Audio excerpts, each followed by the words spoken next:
আচ্ছা, বাংলাদেশের সর্বস্তরের নাগরিকবৃন্দ আপনারা প্রত্যেকে জানেন, যাদের বয়স 18 বছর হয়েছে, নিশ্চয়ই আপনারা আপনাদের নিজ নিজ এলাকায় যে সরকারি হাসপাতাল সেখানে একবার হইলেও স্বাস্থ্যসেবা নেওয়ার জন্য গিয়েছেন।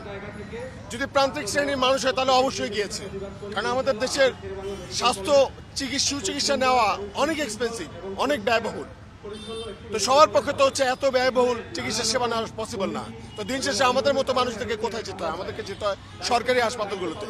তো বরিশাল শেরেবাংলা মেডিকেল কলেজ হাসপাতালে আমি আমার ভাইনাকে নিয়ে এই কিছুদিন আগে হচ্ছে ভর্তি করাতে গিয়েছি। সেখানে যাওয়ার পর আমি দেখলাম যে ওখানে যে শিশু ইউনিট, সেখানে এত অব্যবস্থাপনা, এক একটা বেডে 4 জন করে মানুষকে থাকতে হচ্ছে, সিটের সংকট, ওখানে টয়লেটগুলোতে যাওয়াই যায় না, টয়লেটে কোনো দরজা নাই, টয়লেটগুলো পরিষ্কার করা হয় না। ওখানে আমার ভাইনার অ্যাসমার সমস্যা আছে, তার ডাস্ট অ্যালার্জিতে প্রবলেম। আমি দেখি ওখানে যত শিশু আছে সবারই একই অবস্থা। ওখানে যাওয়ার পর আমরা দেখতে পাই যে ওখানকার যে দেয়াল একদম ফাঙ্গাস পড়ে গেছে। আমাদের দাবিগুলো খুবই স্পেসিফিক। এখন সারা বাংলাদেশের সকল সরকারি হাসপাতালগুলো সেগুলো সংস্কার হওয়া জরুরি, অব্যবস্থাপনা পরিবর্তন হওয়া জরুরি এবং স্বাস্থ্য খাতের সংস্কার হওয়া জরুরি। তাই আমাদের দাবিগুলো যত ভুক্তভোগী আছে আমাদের পক্ষ থেকে 3 দফা দাবি আমরা পেশ করছি।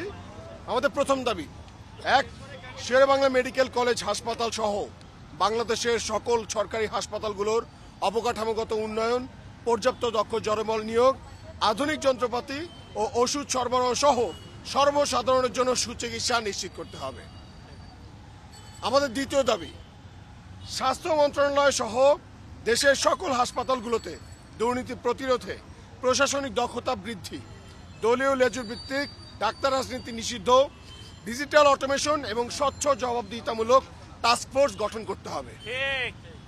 আমাদের তৃতীয় দাবি, স্বাস্থ্যখাত সংস্কার কমিশনকে জনগণের ভোগান্তির কথা শুনে তদন্ত সাপেক্ষে পুনরায় সুপারিশ, সিদ্ধান্ত গ্রহণ ও বাস্তবায়নে জোরদার পদক্ষেপ গ্রহণ করতে হবে। আমাদের এই 3 দফা দাবি যতক্ষণ পর্যন্ত বাস্তবায়ন না হচ্ছে, এখানে যারা দেখছেন আমরা প্রত্যেকে ভুক্তভোগী পরিবারের সন্তান এবং হচ্ছে বরিশালের সাধারণ বাসিন্দা, যতক্ষণ পর্যন্ত আমাদের দাবি বাস্তবায়ন না হচ্ছে ততক্ষণ পর্যন্ত আমরা রাজপথে আছি। আমাদের অবস্থান কর্মসূচি চলবে। এখানে কেউ সিঙ্গারা, সমোচা, কেউ 7-Up লোভ এখানে আসেনি। তারা প্রত্যেকে তাদের যে কষ্ট, তাদের যে অভিযোগ হয়রানি, সেই হয়রানির জন্য তারা এখানে আসছে, যাতে এই হয়রানি অবসান হয়। এবং যতক্ষণ পর্যন্ত আমাদের দাবি বাস্তবায়ন না হচ্ছে ততক্ষণ পর্যন্ত আমাদের আন্দোলন চলছে, আমাদের আন্দোলন চলবে ইনশাআল্লাহ।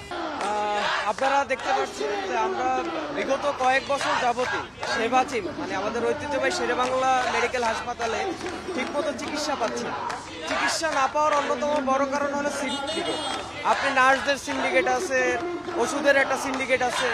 দেখা গেল যে আপনার ওষুধ মজুদ আছে, কিন্তু তারপরও দেখা যাবে যে আপনি ওষুধ চাইতে গেলে ওষুধ পাবেন না, বা যে কোনো একটা টেস্ট প্রয়োজন আপনি করতে গেলেও তাদের দক্ষতা থাকলেও তারা সেই টেস্টটা করবে না, আপনাদেরকে ঘুরাবে, বলবে যে আপনারা প্রাইভেট মেডিকেলে করেন বা এখানে করেন ওইখানে করেন। তারপর আপনার মেডিকেলের যে পরিবেশ, অস্বাস্থ্যকর পরিবেশ, এটা চাইলেই ওনারা ঠিক করতে পারেন, কিন্তু তারপরও তাদের মনোভাব এমন যে এটা তারা ঠিক করবে না। তো আমরা যারা সাধারণ রুগী, যারা সেবা নিতে যাই, তারা আসলে বিভিন্নভাবে ভোগান্তির শিকার হই। এমনও মানে এরকমের অবস্থা যে আপনার রাত্রবেলা আপনি একটা ফোন রেখে ঘুমাচ্ছেন, আপনি অসুস্থ রোগী, আপনার ফোনটি সকালবেলা উঠে দেখবেন নাই। তো আমরা চাচ্ছি, আমাদের 3টি দাবি দেওয়া আমরা গতকালকে তুলে ধরেছি, আর সেই 3টি দাবি দেওয়া পূরণ না হওয়া পর্যন্ত আমরা রাজপথে আছি এবং থাকবো।